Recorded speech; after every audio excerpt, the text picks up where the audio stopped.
Ja. Lep pozdrav, dobrodošli na izjavi za medije. V bistvu razloga zanje sta dva. Prva je velika večja pojavnost mišje mrstice, druga pa tudi številna novinarska vprašanja. Tako da smo se odločili, da kar na enem mestu probamo zbrati vse strokovnjake pa pojasniti zadeve. Zdaj uvodoma bom prosil predstavnico NIJZ za osnovne podatke o pojavnosti, pa tudi glede na primerjavo števila s prejšnjimi leti.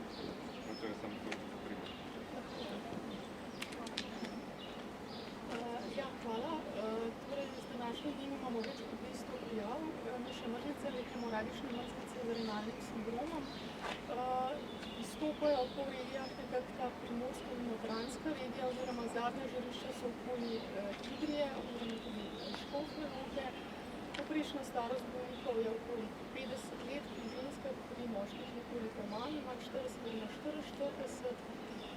In glede na prejšnja leta, zadnje takšno, tako imenovano mišje leto, je bilo leta 2019, ko smo v celem letu, v celi sezoni imeli 252 primerov, letos jih imamo že čez 200 in verjetno to še ni končna številka, ker ponavadi, kot veste, mišja mrzlica sezonska bolezen, vrh bolevanja oziroma tudi prijav bolezni je nekje potem z junijem, julijem in šele potem v poznem poletju in jeseni se število drastično zmanjšuje. Tako da lahko pričakujemo, da bo letos res glede prijav, oziroma število obolelih rekordno. Zdaj, mogoče vsi vzorci, mišje mrzlice pridejo na IMI, na Inštitut medicinske fakultete, kar imamo tudi srečo, da imamo tam strokovnjake, kako dobro obvladajo, če da mogoče kaj več pojavnosti. Dobar dan želim. Torej, na Inštitutu za mikrobiologijo in imunologijo Medicinske fakultete v Ljubljani smo edini laboratorij v Sloveniji, ki diagnosticiramo hantavirusno okužbo, torej to, ki povzroča hemoragično mrzlico z renalnim sindromom ali bolj znano mišjo mrzlico. Letos smo že testirali do včerajšnjega dne 516 vzorcev, od katerih sta bila 203 pozitivna, torej nekje okrog 40% vseh preiskovanih vzorcev je pozitivnih. Vsi testiranci so bili okuženi z virusom pomala, torej poznamo virus pomala, virus dobrava, ki sta v Sloveniji najpogostejša povzročitelja hemoragične mrzlice z renalnim sindromom. Diagnostika poteka ves dan, torej to je urgentna diagnostika, torej delamo tudi popoldan, tudi na poziv smo, sobote, nedelje, tako da poleg diagnostike SARS-CoV-2 se letošnje leto ubadamo še z diagnostiko hemoragične mrzlice, ampak nekako tega smo vajeni, kajti to diagnostiko izvajamo v našem laboratoriju že 38 let in seveda nekako nismo tudi pričakovali, da bo tako hitro ponovno epidemija, kajti kot je že bilo rečeno, zadnja epidemija je bila 2019, ko smo beležili nekaj čez 250 bolnikov, no, zdaj smo na polovici leta, pa smo že skoraj blizu te številke.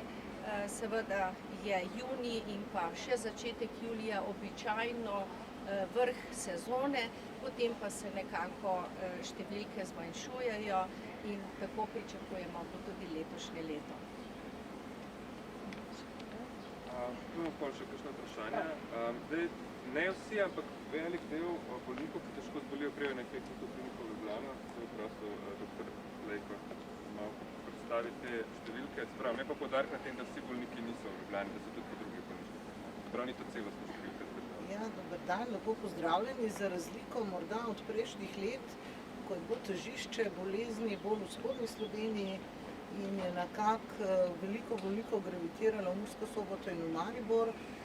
Mi smo jih sicer tudi imeli, vendar ne v tako velikem številu, pa letos ugotavljamo zelo veliko število hospitaliziranih in tudi ambulantno pregledanih bolnikov za to hemoragično mrzlico. Zdaj ta hip jih leži 8. Imamo že skoraj 70 odpuščenih bolnikov, to vse, kar leži na infekcijski kliniki, posamezne bolnike sprejmemo tudi na nefrološko kliniko. Na srečo gre za dokaj lahek potek, tako da kakšnih večjih zapletov, razen sam posameznikov, nismo imeli. Tudi sicer ta bolezen, kljub temu, da prizadene ledvice, pa je čas potrebna dializa, se v glavnem kar dobro konča. Zdaj, na kaj treba biti pozoren, če imate opravka, če imate opravka z področjem kontaminiranim z iztrebki glodavcem, predvsem z urinom in tudi vidi se že tudi blato, treba je biti pozoren na vročinske znake, se pravi, bolezen se začne skoraj tako kot vse ostale virusne okužbe, nenadno, dostikrat tudi z visoko vročino, nekateri bolniki imajo tudi mrzlico, skoraj lahko rečemo vročina, kar morda ni pri drugih virusnih boleznih toliko pogosto, bolijo jih mišice, glavoboli in taki zaripi so obraz, lahko tudi pikčaste krvavitve se vidijo na obrazu. Eden od zelo zanimivih zgodnjih znakov, po katerih že kar hitro prepoznamo to bolezen, je pa moten vid. Se pravi, bolniki navajajo, da se jim megli vid, lahko imajo tudi glavobol, skratka ena taka dosti neznačilna klinična slika. Nato pride potem do znakov odpovedi ledvic, ki so bolj ali manj izraziti, lahko so tudi samo laboratorijski, brez kakršnihkoli kliničnih znakov, no in potem se začne počasi rekonvalescenca, najprej z izločanjem velikih količin urina, to se potem neha in potem porabijo bolniki še nekaj časa, da so popolnoma zdravi. Mogoče smo še poslanca NIJZ-ja prosili za kako ravnati, da se čim bolj izognemo kontaminaciji, no pa še vprašanje seveda. Zelo pomembno je, da smo previdni pri uporabilih ob hiši oziroma tudi v naravi. Vemo, da se višja mrzlica prenaša z vdihavanjem, zlasti z vdihavanjem prahu, v katerih so delci izločkov glodalcev, iztrebkov glodalcev, v katerih se nahaja virus višje mrzlice. Se pravi, ko spomladi oziroma tudi poleti pospravljamo podstrešja, kleti, tudi skladišča, najprej te prostore, zlasti če so bili dlje časa zaprti, temeljito prezračimo, vsaj 30 minut se v tem času ne zadržujemo v prostoru, v prostor nato stopimo opremljeni, zaščiteni z rokavicami, z masko, z oblačili, z dolgimi rokavi, hlačnicami. Če je le možno, najprej razkužimo predele, kjer sumimo, da so bili glodalci ali pa so vidni sledovi glodalci oziroma celo vidimo, da so bili glodalci. Pustimo, da razkužilo, ki ima klor, deluje vsaj 5 minut, nato to odstranimo in šele nato se lotimo čiščenja. Čiščenje prostorov naj bo pa mokro. Se pravi, da se ne pometamo, zato da se ne dviguje prah, ampak mokro očistimo, da se ti delci, v katerih je lahko virus, čim manj razpršijo po prostoru. V naravi pa velja, da se ne zadržujemo na mesti, kjer vidimo glodalce ali pa njihove sledove, iztrebke, da tam ne postavljamo recimo šotora, ne kampiramo, ne priredimo piknika. Sicer pa v naravi, da ne posedamo na golih tleh, če se da ne pijemo vode iz površinskih virov, če imamo piknik, da čim bolj zavarujemo hrano, da tudi varno odstranimo odpadke. V samih bivališčih pa da skrbimo za to, da je hrana, če imamo v kleti varno embalirana, zavarovana pred vstopom glodalcev, tudi sama bivališča, da varno odstranjujemo organske odpadke oziroma ostanke hrane in pa v naseljih, da seveda redno izvajamo deratizacijo. Hvala, lepa, prosim še za vprašanje. Kar nekaj primerov je bilo pa tudi med zaposlenimi, ki delajo v gozdu. Zdaj, verjetno je to neka specifika, tisti, ki se rekreirajo v gozdu, verjetno take nevarnosti, kot tisti, ki pač delajo, verjetno nimajo. Bi mogli biti tisti, ki se recimo rekreirajo v gozdu, kakorkoli pozorni. Tako je, da se čim manj zadržujemo na prostorih, na mestih, kjer smo morda zaznali prisotnost glodalcev, sledov ali iztrebkov. Zdaj, če pa ljudje so zaposleni in delajo, da imajo neko zaščitno opremo, seveda pa to težko, ker je zelo toplo obdobje. Predvsem, da skrbimo tudi za higieno rok, razkuževanje, pomivanje rok. V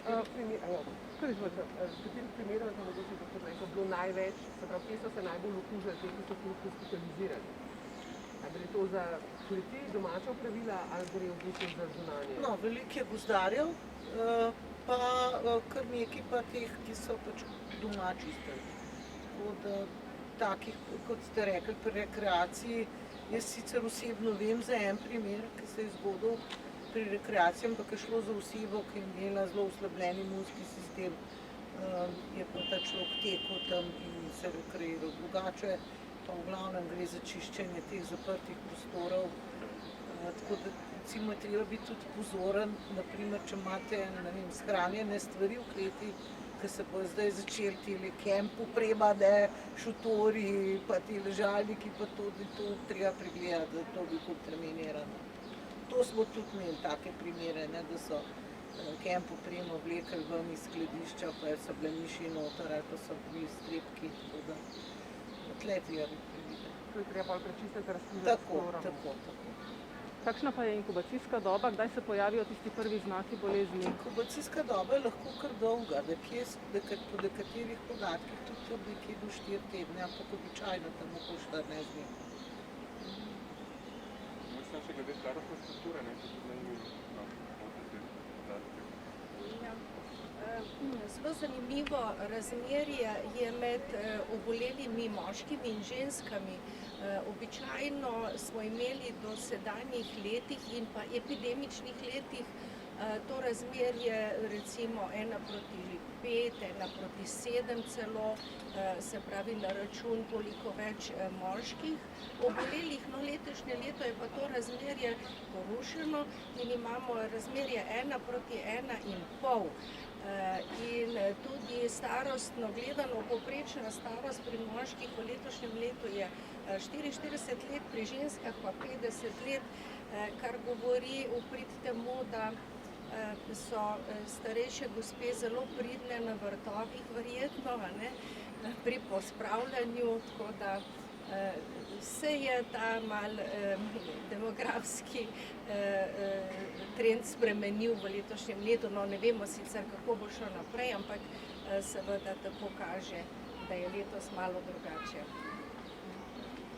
To mogoče kako verjetno pa je, da bi zdravniki na primarnem nivoju te simptome zamešali s COVID-om, morda te prve simptome bolezni, na kaj morajo biti morda pozorni?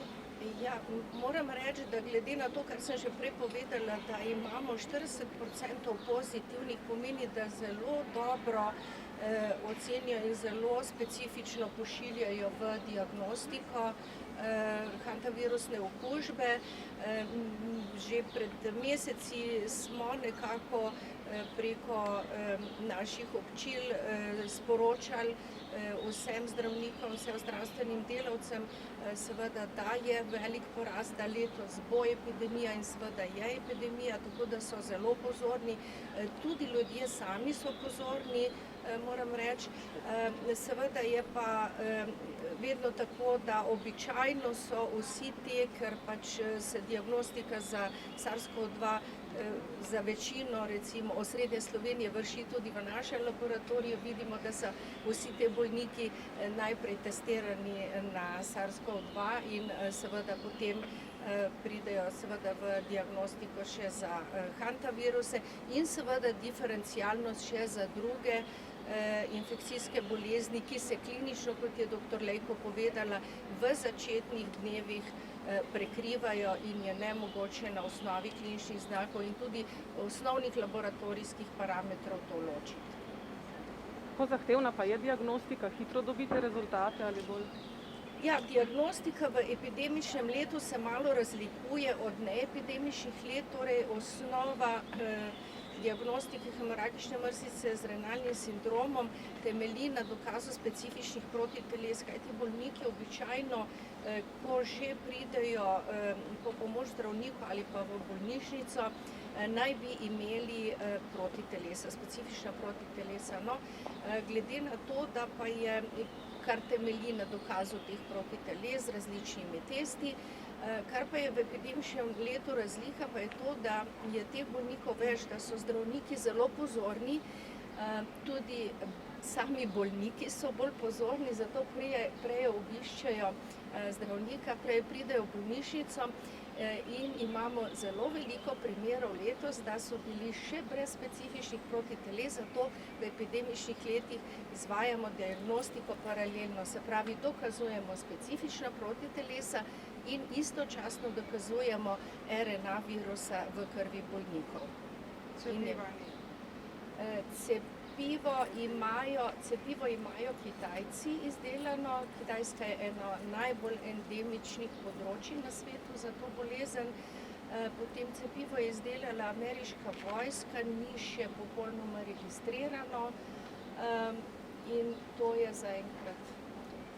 Kako se pa zdravi piše mrzlica, ne vem, jaz sem preslišala, ste povedali. Podporno zdravljenje, mogoče bi dr. Leko kaj več povedala, pa s hemodializo. Specifičnega protivirusnega zdravljenja ni.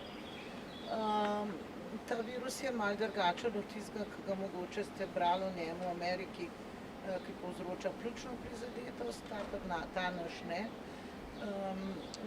Tako da v glavnem zdravimo z podporo z infuzijami, nadomeščanjem tekočine, elektrolitov, če še kaj drugega potrebno nadomeščati, recimo, ampak večinoma samo z tekočinami nekako vzpostavimo to ravnovesje, da začnejo ledvice spet delati.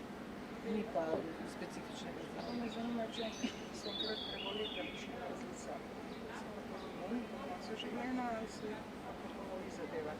Jaz mislim, da si kar lepo imun, saj jaz ne vem za nobenega, da bi imel dvakrat. Lahko bi kdo šel, ampak mislim, da je kar trajna imunost. Smrtnost?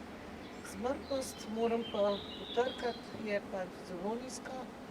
V zadnjih letih praktično ni nihče umrl. Letos smo imeli en zaplet, zdaj za stanje tega bolnika ne vem, ker je bil premeščen na enoto ene druge intenzivne terapije. Kolikor pa vem, letos še ni nobenega primera bilo. Tako da imamo srečo, da je ta lažji virus, a ne? Ker če bi bil virus Dobrava, bi pa verjetno bil poteki težji. Dobrava se bo pojavila zdajle junija, julija. Mikrofon. Lahko pride do. Torej, virus pomala, ki je v glavnem povzročitelj teh večjih epidemičnih letih velikega števila bolnikov s hemoragično mrzlico v Sloveniji, je tisti hantavirus, ki povzroča klinično blažjo obliko bolezni. Tudi ta se razlikuje od osebe do osebe, od blažjega poteka do seveda lahko težjega poteka, kot je dr. Leko omenila, da bolnik pristane na intenzivni terapiji in seveda potem tudi zdravljenju s hemodializo. Ampak nekih smrtnih primerov res že leta nismo imeli. Drug virus, ki pa je v Sloveniji, tudi naš avtohton virus, če lahko tako rečem, virus Dobrava, zelo podoben tistemu prvemu, pa povzroča klinično veliko težjo obliko bolezni in tudi ta je tisti, ki povzroča lahko smrtne primere. In zanimivo, v epidemičnih letih se število bolnikov okuženih z virusom Dobrava ne povečuje.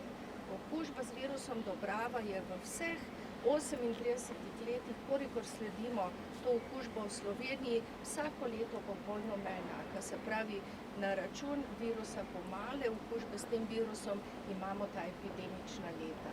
Vse skupaj pa je seveda povezano z njihovimi naravnimi gostitelji in prenašalci. To so lahko gozdne voluharice, se pravi te, ki nosijo virus pomala, ali pa rumenogrle miši, ki nosijo virus Dobrava. In seveda okoljski dejavniki so tisti, ki privedejo do teh mišjih let. Najlepša hvala. Hvala.